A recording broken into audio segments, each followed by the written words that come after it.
Hello, everyone. I'm talking to you out of my office in rainy Berlin in Germany.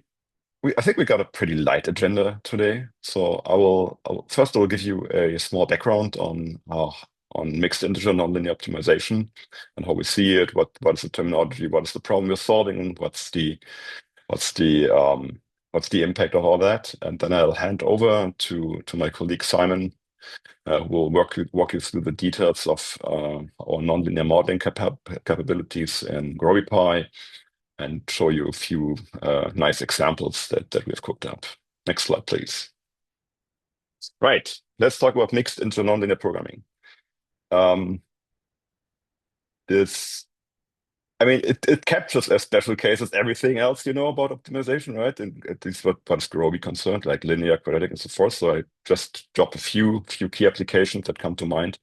In finance, if you have a random variable that represents the return, then you want to estimate a second moment that will give you naturally a quadratic constraint or quadratic function that you want to, say, minimize.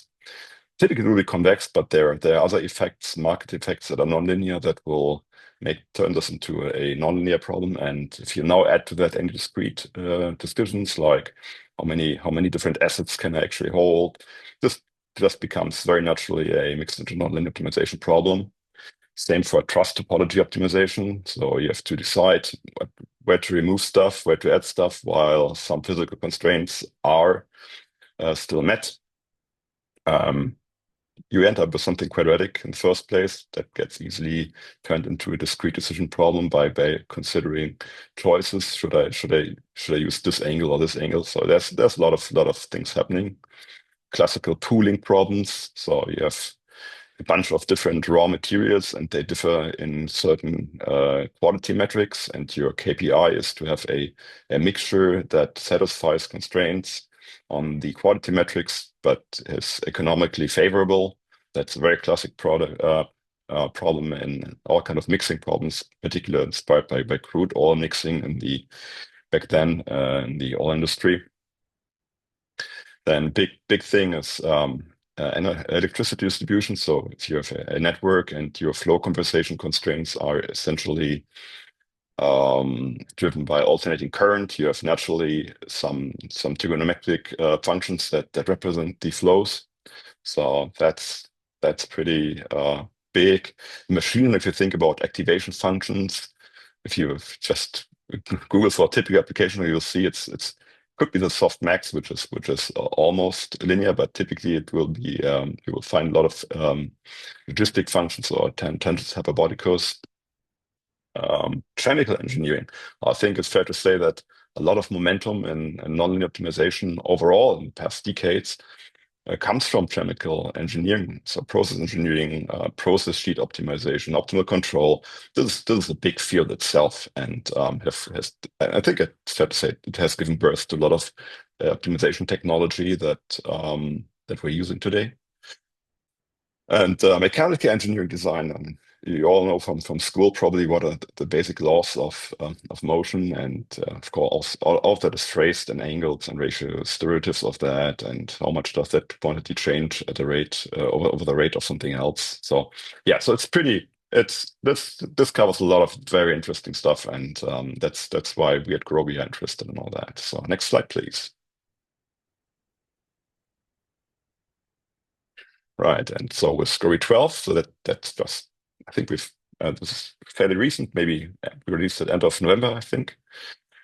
We took the next step into the nonlinear world, so we have essentially integrated global solving capabilities for nonlinear optimization problems into our existing mixed integer framework. So there's a branch and bound algorithm in the background that takes care of the global aspect of it, and then there are other aspects within the branch and bound, heuristics, branching, and so forth, that will deliver feasible solutions. So it's pretty homogeneous from our end, from the solver technology.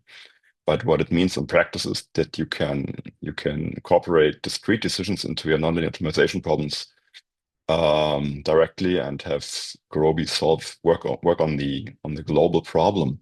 So that's pretty exciting. And actually you will find a ton of material on that. on other webinars we've given in the past on how this works exactly, what kind of auto approximation are we using, what are the details of this and that. There's tons of material. That's not the focus today. Today, I want to show you how easily you can do all this, can use this technology from within Python. So gurobipy is our beloved modeling interface for Gurobi, and so Simon and I have past summer, we've set together a lot to extend it to nonlinear modeling, and I think it looks pretty nice. So, and Simon will walk you through that in a bit. But before that, I just want to make sure that we're talking about the same thing in nonlinear optimization. So the mathematical form that I have in mind when I'm talking about nonlinear optimization problems is just that, right? So you minimize a objective function subject to some nonlinear constraint, gi of x less equal than 0. And then there may be some integrality constraints on on the subset of the variables and bounds. So maybe a few comments. So there are tons of ways to write optimization problems differently there, right? So, and you will see that the form we use in our APIs is slightly different from the mathematical form, but in the end, it is just equivalent. One thing I want to stress that unlike in if you think about local optimization of nonlinear optimization problems, I think it's fair to say that bounds that aren't needed are somehow in the way for the physical perspective, because it becomes just harder to solve if you think about algorithmically about it. But if you think in terms of global optimization, I think it's a pretty fundamental assumption that you're having, that the search space is bounded in the first place. So, right, if you seek for a global certificate on optimality, this becomes a very difficult problem if the domain you're looking at is unbounded. So that's something you need to take care a little bit when modeling problems with nonlinear constraints, and you ask Gurobi, please give me the global optimum. Be sure to have useful physical bounds directly on the variables. And yeah, with that, I think I'd like to hand it over to my colleague Simon to walk you through all the details in gurobipy and nonlinear modeling. So Simon, please take it away. Thanks, Robert. Switching over to the opposite side of the world and opposite season at the moment. So I'm speaking to you from Melbourne, unfortunately equally rainy as Berlin, I think. So yeah, as Robert said, I would like to walk you through the new API additions we've made to gurobipy to support nonlinear modeling. So the new objects we've added in Python to support building expressions, and just to show how you build nonlinear constraints using Python operators. So the way we've extended gurobipy to handle nonlinear modeling is by adding a new expression class. So we've extended our set of linear and quadratic modeling classes with a new class, the NL expression. And this object really plays the same role as lin expressions and quad expressions in the sense that it captures an expression, a mathematical expression that you've built using Python operators applied to Gurobi variables and other expressions, or built through nonlinear functions.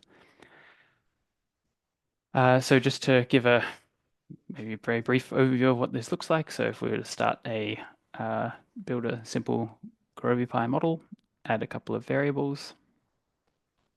We know we can construct a linear expression just by taking a scalar multiple of a variable, maybe adding another variable. Any combination of additions and scalar multiples will give us something linear. So that's captured in a linear expression object. Once we move to multiplying variables together, we end up with a quadratic expression that's captured in a quad expression. This is the age-old gurobipy API. And what we've added in version 12 is if we break out of that purely up to 2-degree polynomial world and start, say, dividing variables or raising things to powers, then that's now represented as an NL expression. So we can divide these two variables, we can add on any other terms that we need. And it really just expands the space of what you can capture in terms of mathematical expressions to go into an optimization model. Just to make things clear, so this is not, when we talk about nonlinear programming and mixed integer nonlinear programming in gurobipy, There's not an entire new API to learn. It's really what we've done our best to do is just try and cleanly extend the modeling capabilities we had to capture nonlinear expressions. So if you're working in a previous version of Gurobi with linear and quadratic expressions, the same API that supports linear programming, MIP, QP, QCP, still now supports NLP. And we do that in gurobipy by keeping our mathematical expressions linear and quadratic when we can, and only promoting expressions up to these new NL expression objects when we need something more complex to store the expression. So if we were to say take just 2 times x given a Gurobi variable, we'll still have a linear expression, multiply that expression again by y, another variable, end up with a quadratic expression. If we continue this, multiply again, we'll end up with a cubic expression, and really any higher degree polynomial we can capture in a nonlinear expression. And of course, the moment we get into divisions by anything that's not a constant, we're going to wind up with a nonlinear expression, and we can build kind of arbitrarily complex expressions this way. In terms of supported operations, so anything in the world of Python arithmetic operations is supported in this new API. So we can add, subtract, multiply, divide, and raise things to powers. And this can be done on any combination of the existing types. So you can incorporate constants into an expression, Gurobi variables, or other expressions that were formed from operations on other variables. So you can go a little crazy with it if you really need to. Raise a variable to a power, add a division of 2 of them, and divide the whole thing by another linear expression. You'll still capture this within an NL expression and can add it to a model using a constraint. Now it's common in nonlinear programming to need a basic set of functions outside of just arithmetic operators. So Gurobi version 12 directly supports a limited set of nonlinear functions, so trigonometric functions, logs and exponentials. There's a logistic function, especially for the machine learning applications that Robert mentioned, and yeah, square root and square when they're needed. And these are all exposed in a sub-module of gurobipy called the NLFunc module. Each one is a function very similar to their equivalent functions in the Python math module.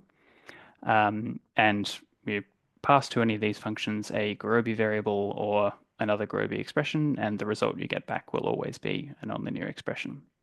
So for example, we could call NLFunc sine on a single variable to get an expression representing sine of x. We could pass it a linear expression to get the sine of x plus y, or we could pass it another arbitrarily complex NL expression, and then pass that maybe to another nonlinear function and create these arbitrarily complex nested functions. The API additions are extended to the matrix-friendly API as well. So if you're familiar with working with mvars and mlin expressions, mquad expressions to build large-scale models using NumPy and SciPy semantics, we have another new class, the matrix nonlinear expression, MNLExpr, which is the equivalent of an mlin expression for nonlinear expression classes. So if you were to add a couple of mvars to a model, we could construct a nonlinear expression here by taking the division of 2 mvars, and that result will follow NumPy's broadcasting rules. So element-wise, if one mvar is of a smaller dimension than the other, then it will be broadcast up over the trailing dimensions and create this, in this case, set of 6 divisions between individual Gurobi variables. Where you can also apply nonlinear functions to matrix variables, and if you do this, it's applied, the function is applied element-wise. So if we apply the exponential function from NLFunc to an mvar, what we get back is a matrix nonlinear expression where each element is the exponential of a single Gurobi variable captured in that array. Okay, so Robert mentioned that there's a slightly different form that nonlinear constraints take in gurobipy than the sort of most general case. And to make that kind of concrete, in Gurobi, all nonlinear constraints are implemented as general constraints. So through the existing framework we have called the general constraints framework. This means they always take the form y equals f of x. So there is always in a nonlinear constraint a resultant variable y. And the nonlinear expression f can be multivariate. Sorry. So there are multiple argument variables x involved in that expression if needed. This means that there are some minor reformulations needed to create different forms of nonlinear constraints for a model that doesn't fit exactly this form.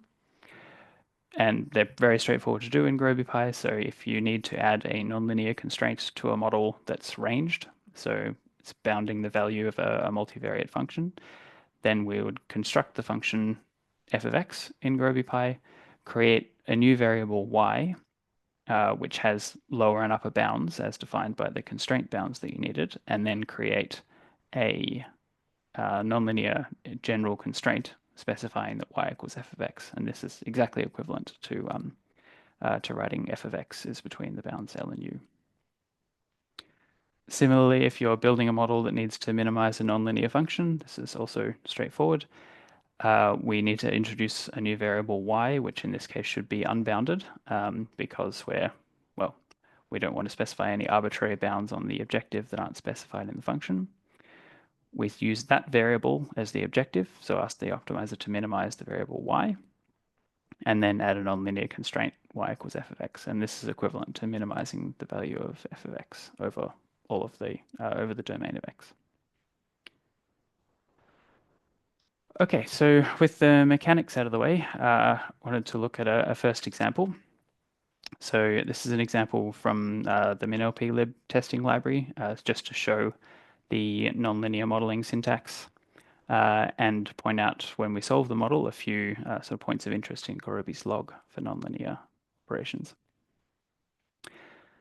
So this is an imaginatively named model, HS62. It's just a standard NLP test problem from the MINLP library of problems.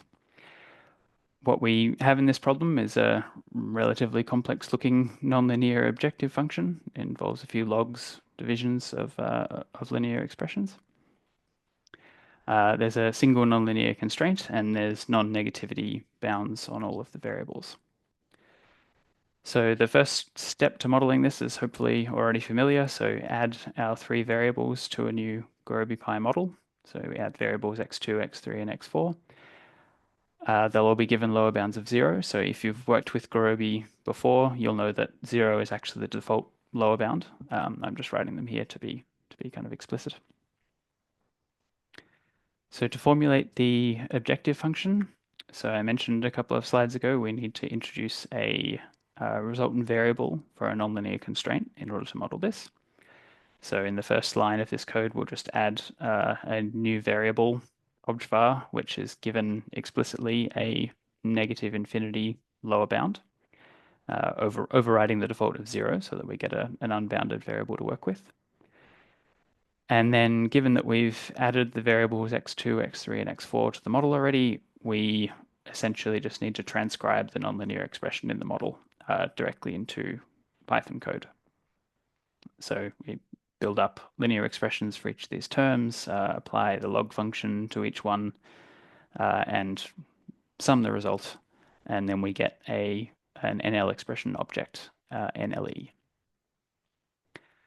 To add the nonlinear constraint that we need here, we call the new API function add gen_constr NL. So this is saying create a new nonlinear general constraint with resultant variable obj_var and nonlinear expression NLE. So this is relating those two directly. And then with that nonlinear equality constraint in place, we call setObjective as normal to ask the solver to minimize the value of this resultant variable. There's also a constraint in this model, which is in the form of a nonlinear function equal to a constant right-hand side. So to model a function like this in gurobipy, we'll introduce a new resultant variable in order to form a nonlinear equality constraint. Because we have a constant on the right-hand side, we're just going to fix the bounds of that variable. So we'll add this new resultant variable with lower and upper bounds of 0. Then we'll form our nonlinear expression, transcribing the constraint exactly as it's written, and call add_gen_const and L to add that nonlinear equality constraint to the model. So that will effectively constrain that this expression is exactly equal to 0. So brief note on this one. So the constraint that you're looking at up there is actually just a quadratic constraint. And we could write that using gurobipy's existing API from previous versions. And of course, this works in version 12 as well. So we can just write add constraint and directly write down the quadratic equality constraint in exactly the form it's written. So using the nonlinear API to demonstrate how to add this, but if you do have linear or quadratic constraints in your model, it's recommended to go via the to add them natively as linear and quadratic constraints. But in terms of what's going on under the hood in Gurobi, so our presolve will handle this as a nonlinear expression, ultimately transform it to a quadratic if that's useful, and it doesn't hugely matter from that perspective in terms of correctness. Okay, so that's the extent of the model building for this particular model. If you've worked with Gurobi models a lot in the past, you'll know that we have this LP file format as a human readable way to export and inspect parts of a model. So useful for debugging or just essentially verifying that you've produced the correct model from your input data. And that's extended with version 12 to handle nonlinear constraints, both to store them in a way the solver can read and write, and to write them out in a way that a human can read for fault finding purposes. So just to read this one a little from top to bottom. So the objective is minimization of our single objective variable, subject to non-default bounds are only on, so the objective variable, which is free, and the resultant variable we have for one of the constraints, which is constrained to 0. And the interesting thing here next is the general constraint section. So this is highlighting just the structure of nonlinear constraints. Internally, we're storing all nonlinear constraints as expression trees, and you'll see that form written out in all its glory, full of multiply constant plus multiply nodes and so on. Directly above that is given just as a comment in the LP file the human readable form of that expression, so you can easily inspect this to check that you've written out the expression you expected in this constraint in the model.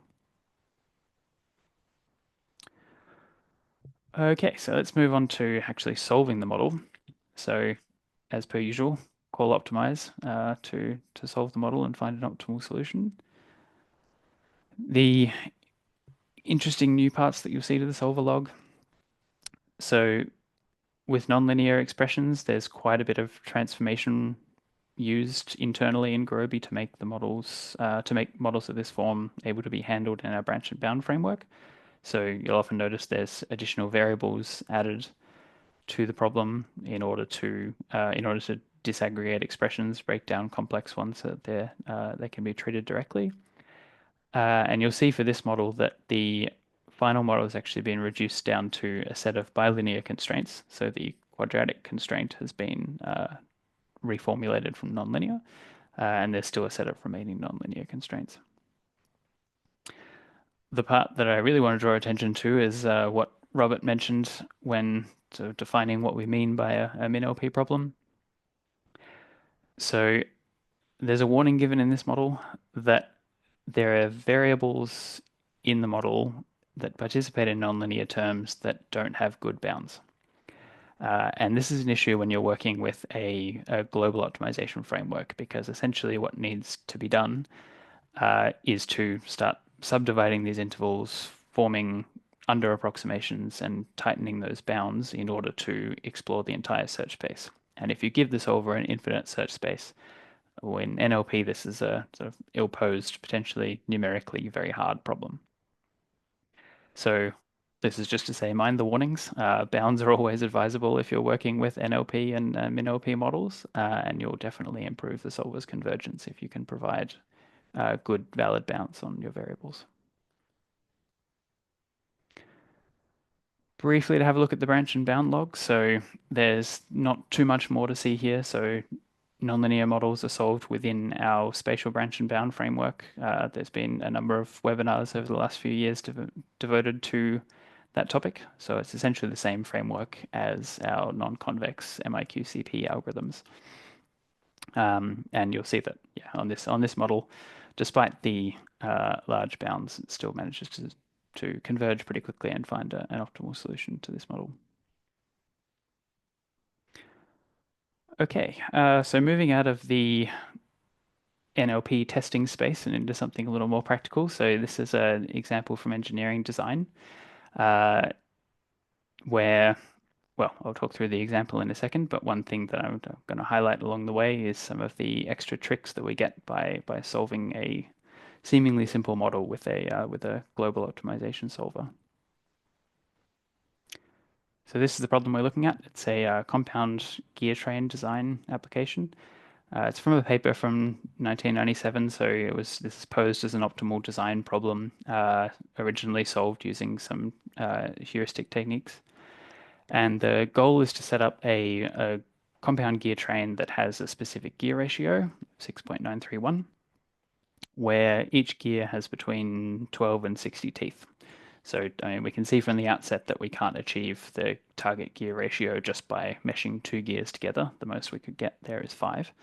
So we do need to step our way down through multiple gear interfaces to get this final ratio.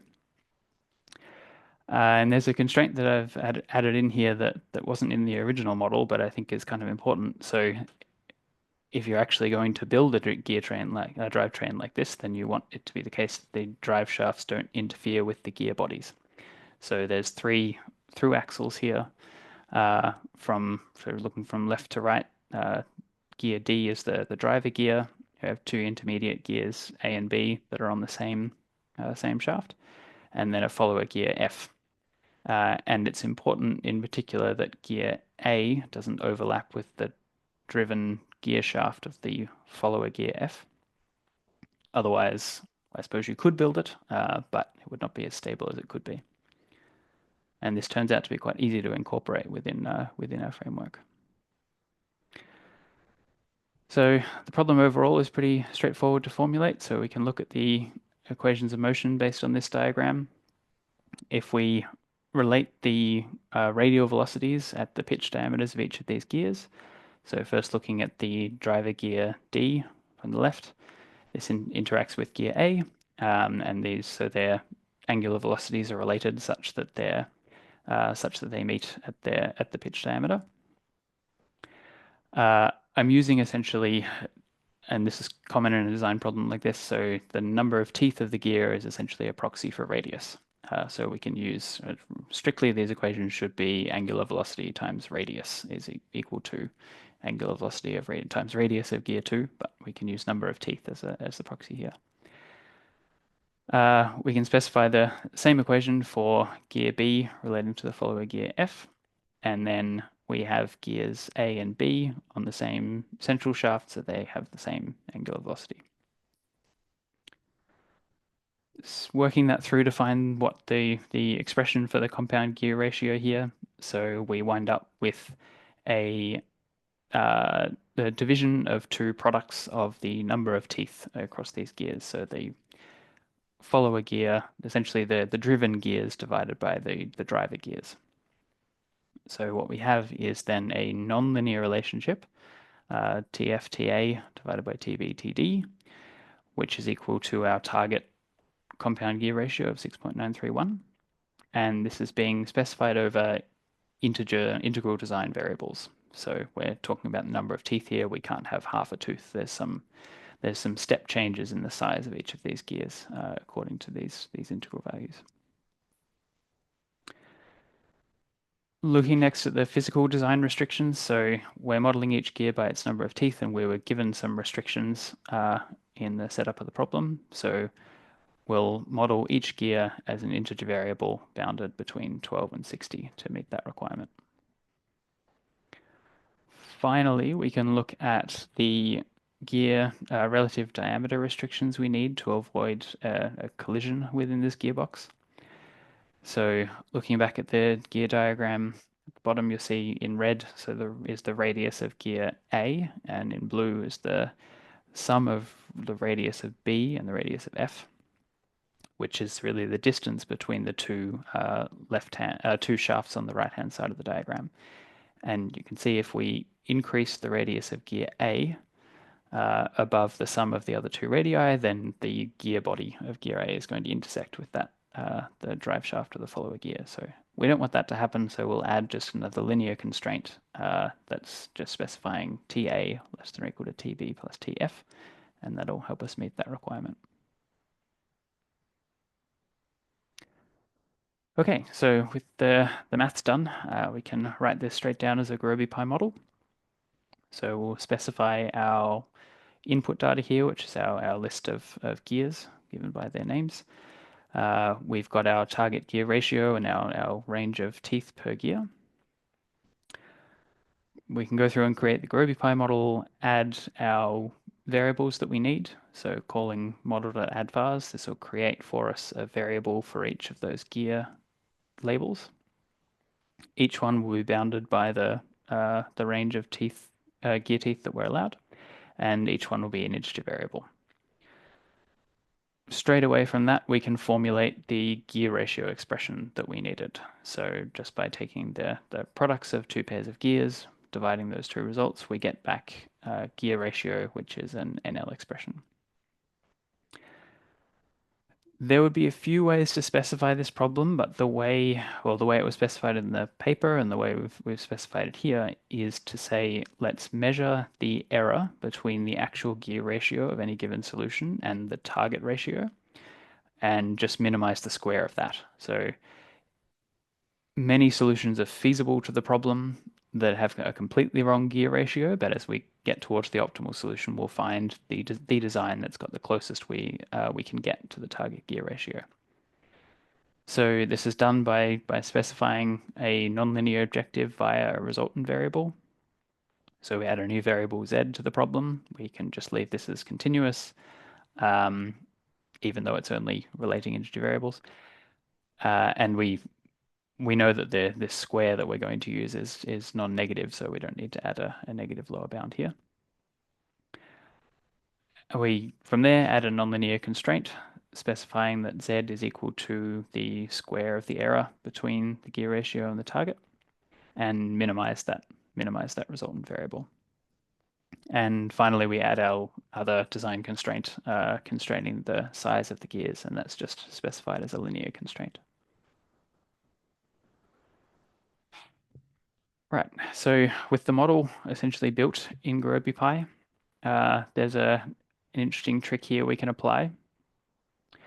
And this is, I think, saying the sort of one of the key advantages of applying a global solver to an NLP problem, where nonlinear programming is often has historically sometimes been the domain of local search methods, approximations, heuristics like the ones used in the paper that proposed this problem.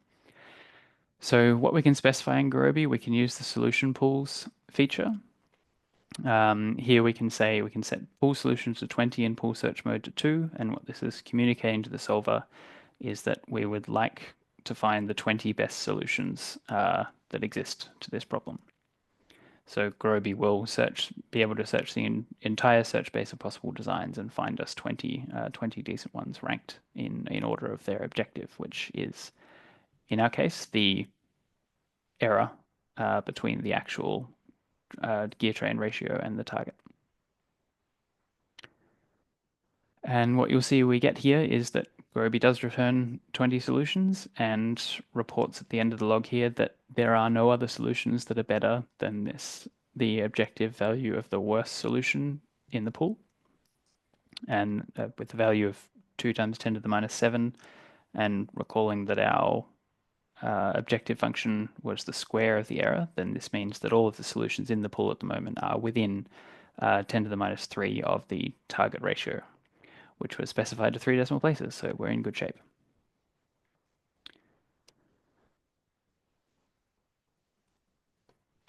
We can take a look at all the solutions that the solver is spitting out here.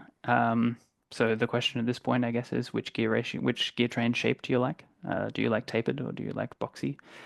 And this is a simple problem to apply it to, but it's a really useful trick to have in your arsenal for optimization modeling.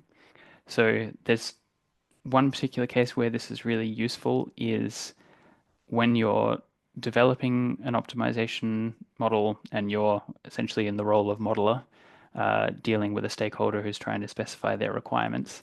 It's really common, and I don't think it ever happens first time, that you get a full specification of the problem. And being able to get a minimal working example written down as a model, make no changes to the model, but just ask Gurobi to produce a handful of solutions that are distinct.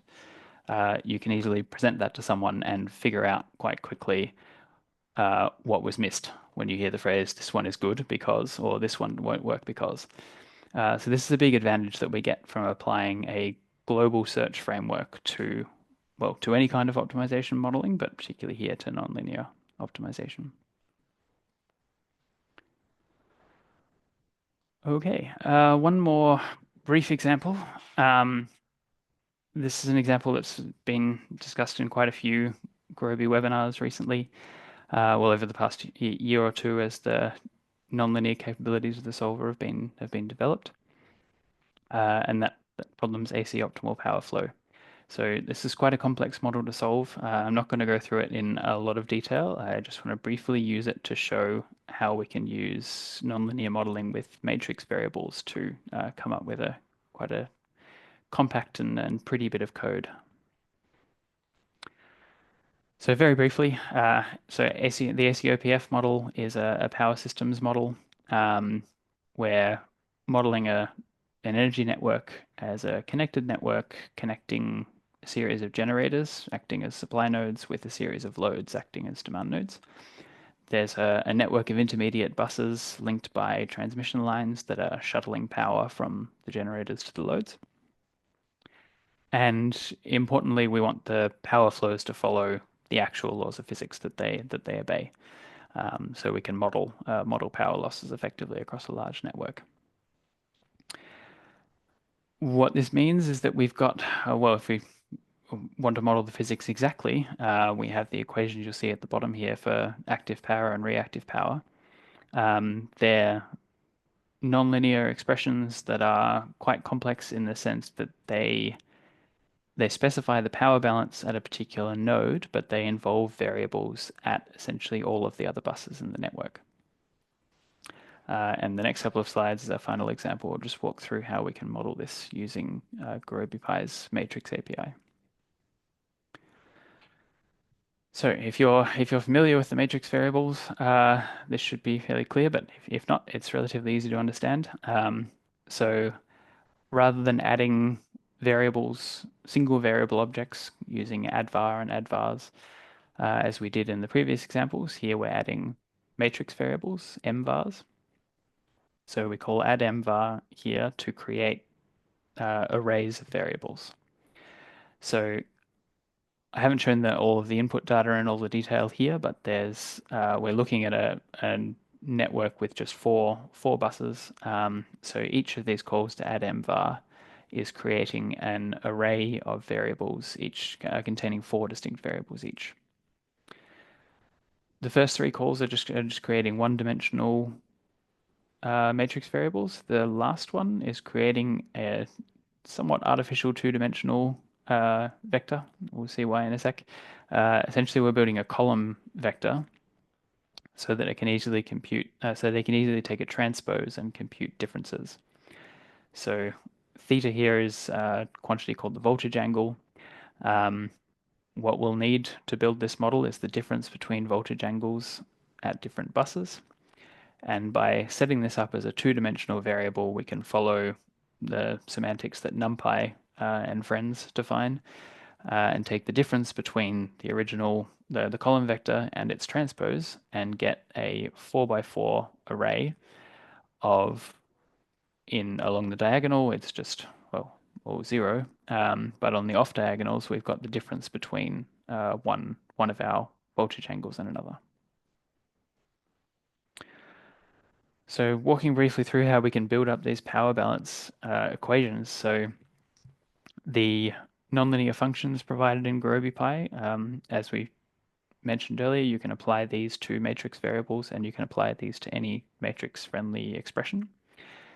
So taking that difference expression between theta and its transpose, and then applying the cosine to it, gives us an element-wise cosine of each of those angle differences.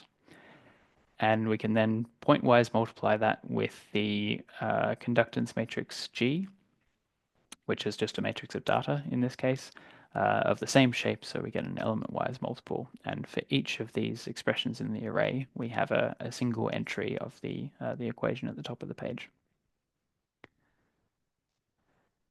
Taking this one step further, if we take that 4 by 4 expression representing the cosine of the difference between some angles multiplied by a constant, and take that matrix and construct a matrix vector multiplication between it and a vector, in this case of voltages, what we'll get is an array of 4 nonlinear expressions, each of which specifies for a given value of I, the summation expression here at the top of the page. So what's printed out at the end of this little snippet of code is just a single expression at a single node in the network.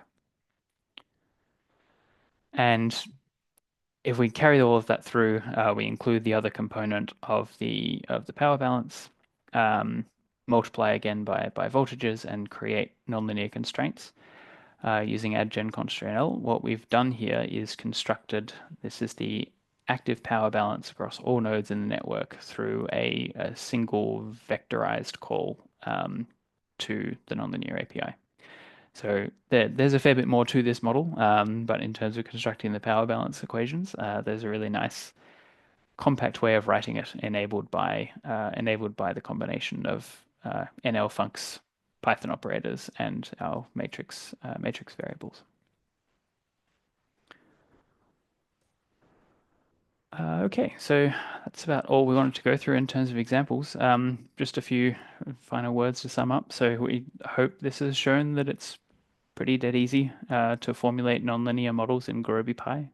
If you're familiar with the existing API for building linear models, MIPS, MIQCP models, or anything in that range, extending it to global NLP solving should be pretty straightforward.